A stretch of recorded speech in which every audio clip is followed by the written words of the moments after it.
West বেঙ্গলের বীরভূম জেলায় রয়েছে এক রহস্যময় তীর্থ তারাপীঠ। এই জায়গা শুধু একটা মন্দির নয়, এটা হলো মা তারার জীবন্ত শক্তি এবং স্থান। আজ তোমাদেরকে আমার ব্লগের মাধ্যমে দেখাবো এবং বলবো এই স্থানে কিছু রহস্যময় কথা। Good morning. আজকে আমরা যাবো মা তারার পুজো দিতে। তো সময় এখন 10টা বাজে আর সকালে রেডি হয়ে গেছি। এসে গেছি প্রায় তারাপীঠ মন্দিরের কাছে। মা তারা সরণিটা পার হলেই মন্দির। মন্দিরে ঢোকার আগেই প্রচুর দোকান রয়েছে ডালার, যেখান থেকে পুজোর সকল সামগ্রী পাওয়া যাবে।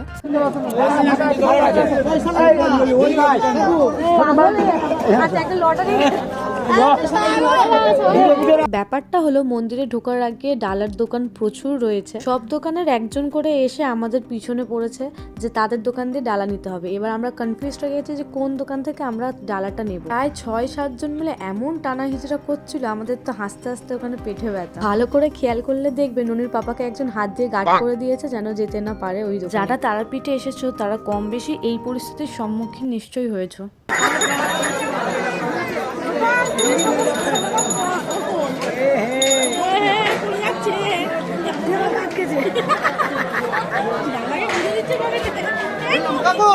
এখান থেকে নিলাম কিছু।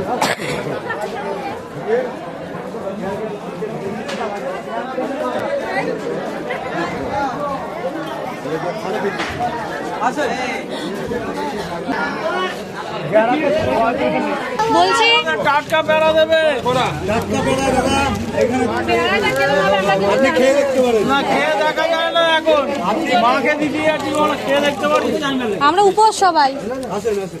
আচ্ছা বলছি ফাইনালি আমরা পুজো দেওয়ার জন্য এই দোকান থেকেই ডালা নিলাম। আর এই শাড়িটা আমি বাড়ি থেকে এনেছিলাম মা তারাকে দেওয়ার জন্য। এখানেও কাপড় জামার অনেক দোকান রয়েছে, সেখানেও শাড়ি টাড়ি অনেক পাওয়া যাচ্ছে, কিন্তু এইটা আমি আগে থেকে পছন্দ করে রেখেছিলাম।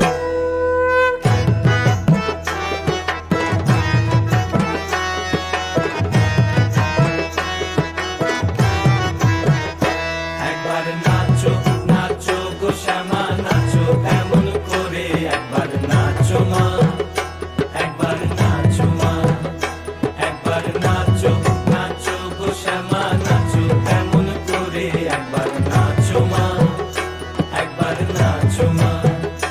তুমি যেমন করে নেচেছিলে মা যশোদার ঘরে, তুমি যেমন করে নেচেছিলে মা যশোদার ঘরে, একবার নাচো মা, একবার নাচো মা।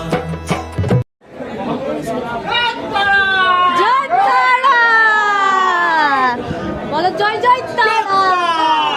দাঁড়িয়ে বললাম আমরা জেনারেল লাইনে।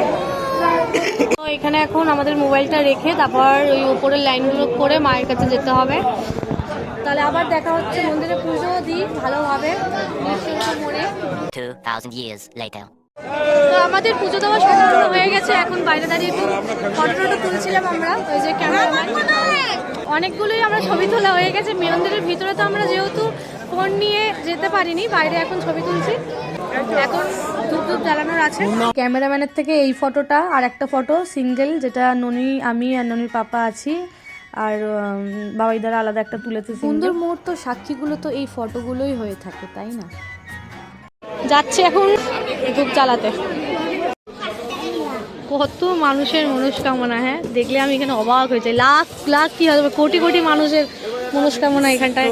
दर्द सुनाए अपना खुशियाँ किससे बांटे, आते जाते सबसे पूछे रास्ता तेरा ताके, बस 2 दिन की और जिंदगी 2 दिन कैसे काटे तेरे।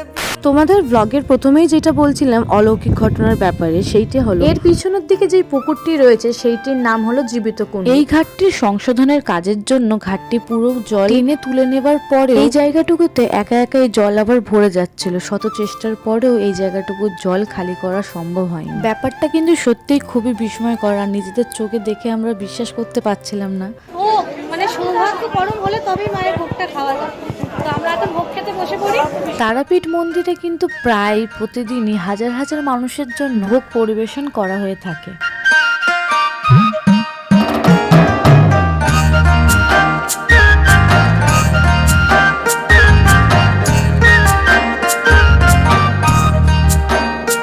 মন্দির থেকে ফেরার পথে কয়েকটা প্যারা নিয়ে নিচ্ছিলাম, কারণ প্রসাদে তো অল্প কটাই প্যারা দেওয়া, মিশিয়ে দিতে হবে লোকজন, মানে বন্ধু বান্ধব, ফ্যামিলি, আত্মীয় স্বজন সবাইকে, সেই কারণে নেওয়া। তারপরে এখানে সামনেই দেখছিলাম মিষ্টিগুলো, আর দেখে জাস্ট লোভ সামলানো যাচ্ছিল না।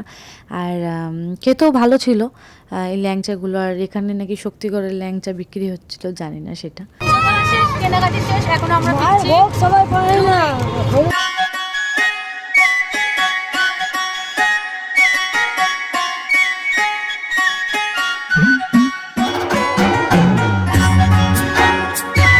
$2,000 years later. আমরা বেরিয়ে বললাম তারাপীঠের সাইট সিনগুলো দর্শন করার জন্য। তারাপীঠে কিন্তু রয়েছে প্রচুর সাইট সিনের জায়গা। প্রত্যেকটা সাইট সিনে যদিও মন্দিরের সংখ্যা বেশি, কিন্তু প্রত্যেকটা জায়গায় দর্শনীয় এবং ঐতিহাসিক স্থান। প্রথমেই আমরা যাচ্ছি এখানকার জগন্নাথ মন্দির। তাহলে যাওয়া যাক, আমাদের সাথে তোমরাও এই স্থানটি ঘুরে দেখে নাও।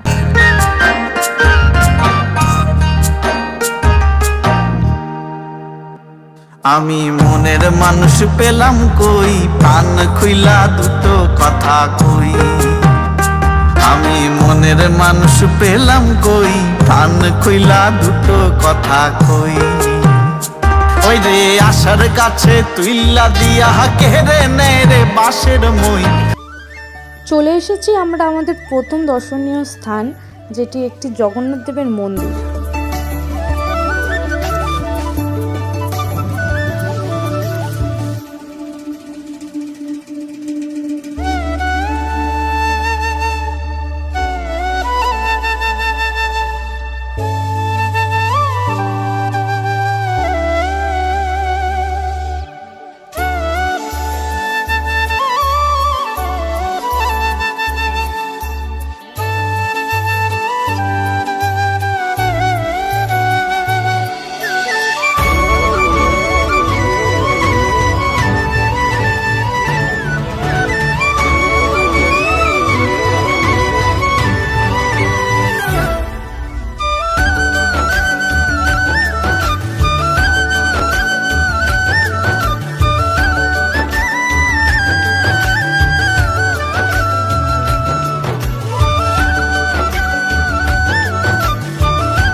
এই জগন্নাথ দেবের মন্দিরটি দর্শন করার পরে 2-4 পা এগিয়ে গেলেই আরেকটি মন্দির পড়ে, যেখানে রাধাকৃষ্ণ, জগন্নাথ দেব সকলেই রয়েছেন।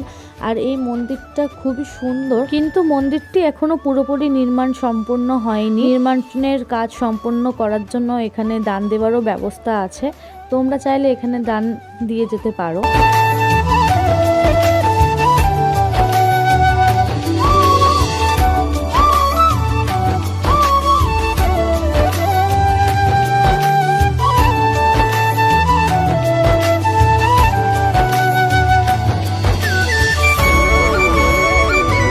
মন্দিরের ভিতরে ঢুকেই ওনার বাঁশির আওয়াজে আমি মুগ্ধ হয়ে গেছিলাম। খানিকক্ষণ চেয়ে থেকে তারপর ভাবলাম একটু ভিডিও করে তোমাদেরকেও শোনাই।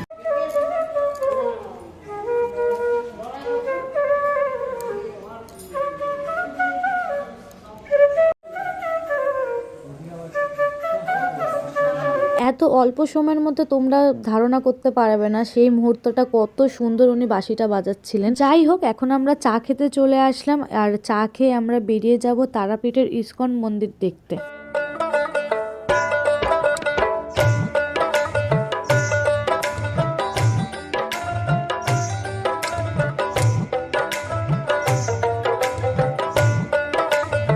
প্রথম মন্দিরটাই যা একটু দূরে ছিল, আর বাদবাকি সকল মন্দিরই প্রায় কাছাকাছি। আর দেখলে আসার পথে প্রায় বৃন্দাবন, মায়াপুরে যেরকম ড্রেস বিক্রি হয় সেরকম ড্রেস কিন্তু এখানেও বিক্রি হচ্ছে।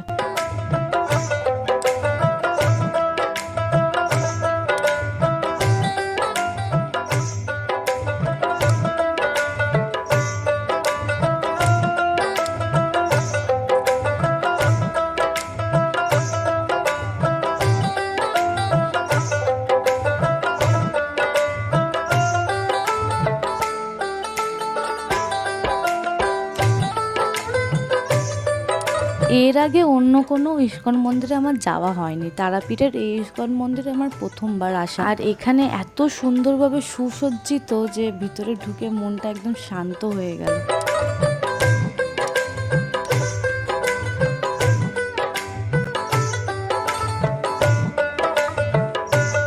এক্সিট হলো, আর এই দিক দিয়ে আমরা এখন এক্সিট হব। অন্ধকার হতে যায়, আর একটা মন্দির বাকি আছে। এই পাশাপাশি মন্দিরগুলো দর্শন করে চলো তাড়াতাড়ি। জানো চৈতন্যদেবের কাহিনী জানো? চৈতন্যদেব হাতে খড়ি দেওয়ার সময় শুধুমাত্র ক খাইলে অ থেকে পুরো চন্দ্রবিন্দু অবধি লিখেছিলেন উনি। লিখে দিয়েছো একা একা? বই বেরোচ্ছে তো একটা, আমি পড়েছিলাম যখন বাংলা অনার্সে। অত দেখতে হবে না, টাইম নেই।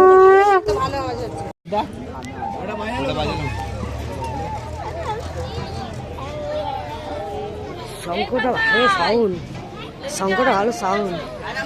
চল চল।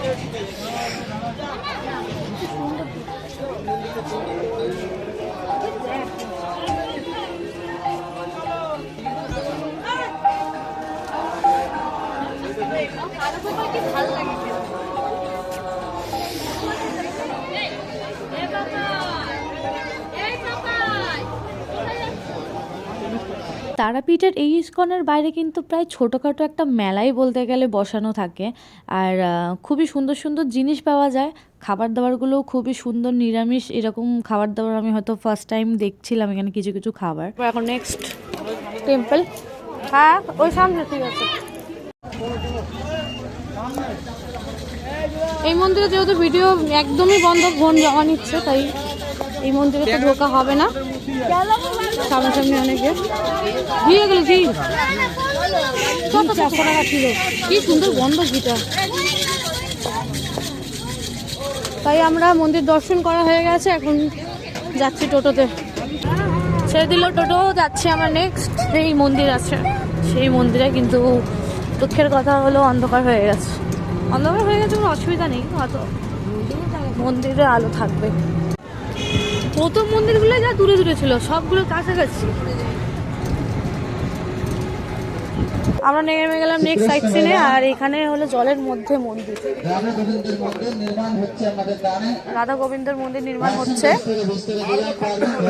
এইখানে একটি রাধা গোবিন্দর মন্দির হবে, আর এখানকার নির্মাণের কাজ খুব তাড়াতাড়ি শুরু করা হবে। লাস্ট সাইট সিন আরেকটি মন্দির বাকি রয়েছে, যেটা সম্পূর্ণ হলে আমাদের আজকের জন্য সাইট সিন এখানেই সম্পূর্ণ হয়ে যাবে।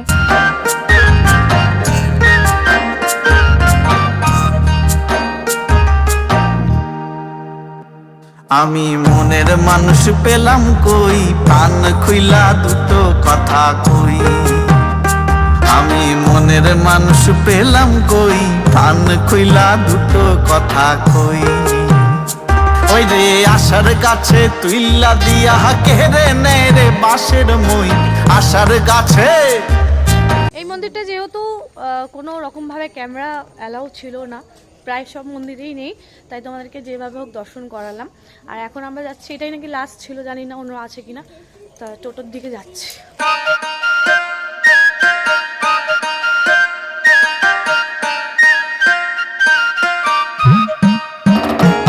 খানিকক্ষণ আগে আমরা বাড়ি আসলাম, আর এখানেই চপ মুড়ির সামনে পাওয়া যায়, সেটা বলে দিয়ে আসা হলো। একটু পরে খাওয়া দাওয়া হবে, আর একটু বেরোবো, এই তারাপীঠের ওই দিকটা একটু ঘুরতে যাবো।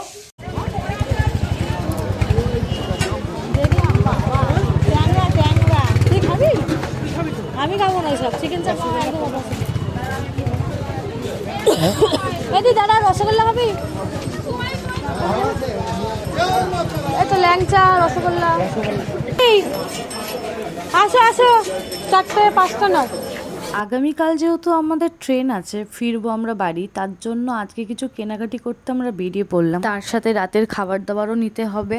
আর এখানে এত সুন্দর সুন্দর জিনিস, বাট ব্যাপার একটাই, এখানে একই জিনিস এক একটা দোকানে এক এক রকম প্রাইস বলছে, কোনো দোকানে বেশি, কোনো দোকানে কম। তাই বাজার করো ঘুরে আর বিয়ে করো দূরে, এই প্রচলিত কথাটার মতো করেই কিন্তু তোমাদের ঘুরে ঘুরে সব দোকান তারপর কেনাকাটা করতে হবে। আমি খেয়াল করেছি প্রত্যেকটা মন্দিরেই কিন্তু টুপি পরানোর লোকের অভাব থাকে না। চলে এসেছি এইখানটাতে, কি দারুণ লাগছে না? এখান থেকে মা উঠেন মন্দিরে গেছিলেন, শুনছিলাম কালকে। অসাধারণ লাগছে, মন্দিরগুলো জ্বালিয়েছে পরপর। এখানে সকালের মানে কি বলবো, পরিবেশ সব কিছু অন্যরকম থাকে, আর রাতের অন্যরকম, সেটা কাল রাতে আমরা দেখে গেছি। 2000 years later. মর্নিং, বাজে এখন সকাল 7টা, আর আমরাও বেরোচ্ছি একটু মন্দিরের দিকে। সবাই ঘুমাচ্ছে, আমি, দিদি, মঙ্গলাদি তিনজনে মিলে বেরিয়ে গেছি। কিনতে দেবে তো দাদা? কত গো কাঠের জগন্নাথ? এই সেট রে, আলাদা না সেট। আলাদা নেই বাবা, এটা একসঙ্গে। কত করে এগুলো? এগুলো 100 টাকা সেট।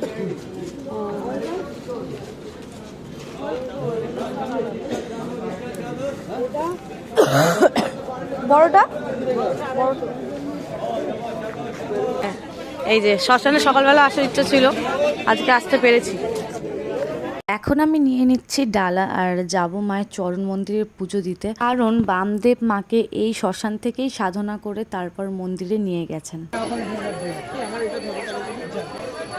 ওখানে বামদেব বসে মায়ের সাধনা করেছিল। এই গোল জায়গাটায় বামদেব।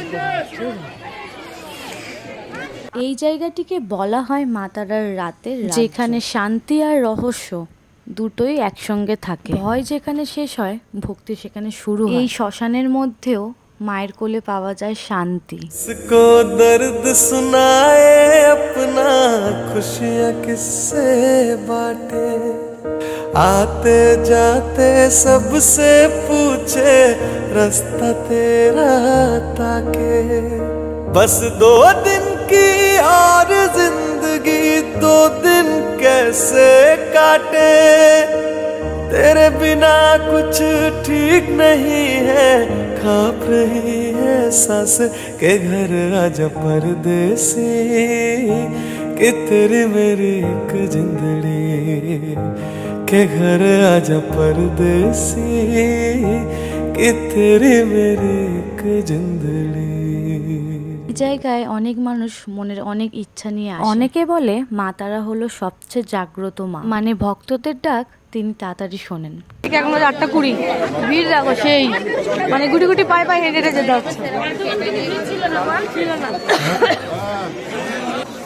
দাদা ভিডিও হচ্ছে, এখানে দেখি যে ফটোটা আমাদের বাকি শুধু বড় তুলেছি ফটো দিদি এখন রাস্তার প্রত্যেককে ডেকে ডেকে দেখাচ্ছে, ডেকে ডেকে দেখা। এই দি শুধু দেখাস ধরে, টাকা পয়সা কিছু নেই।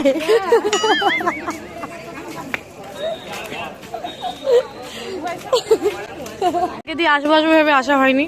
চলো ভারত সেবাশ্রম।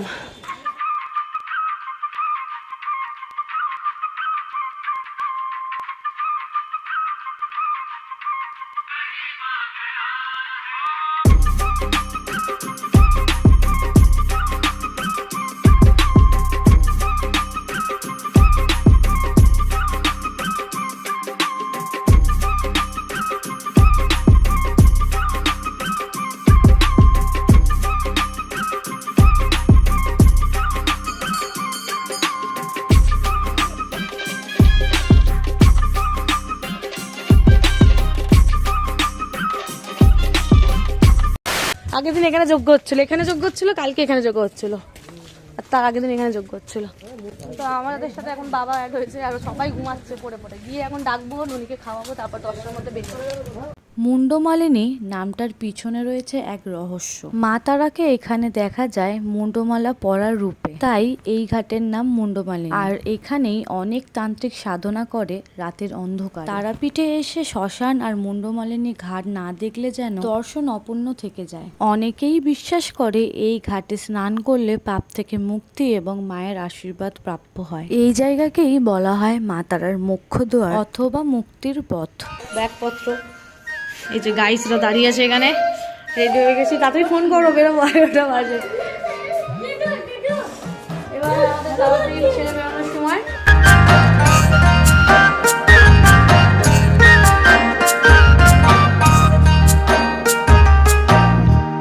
এসে গেছি আমরা রামপুরহাটে, আর বাজে এখন 11:52। নিতে স্টেশন অনেকক্ষণ আগে এসে গেছি, এখন খাবার দাবার কিনে নিয়ে ফিরবো, কারণ ট্রেনে উঠে আবার দুপুরে লাঞ্চের কিছু তো ব্যবস্থা করতে হবে। ভেবেছিলাম ট্রেনের মধ্যে শুকনো খাবার নেব, রুটি কলা, বাট আজব ব্যাপার হলো এখানে আমরা কোথাও পাউরুটি পাইনি, শুধু কলা পাচ্ছিলাম। তাই বেশি হাতে সময় নেই, শুধু আখের রসটা নিয়েই ফিরছি আবার স্টেশনের দিকে।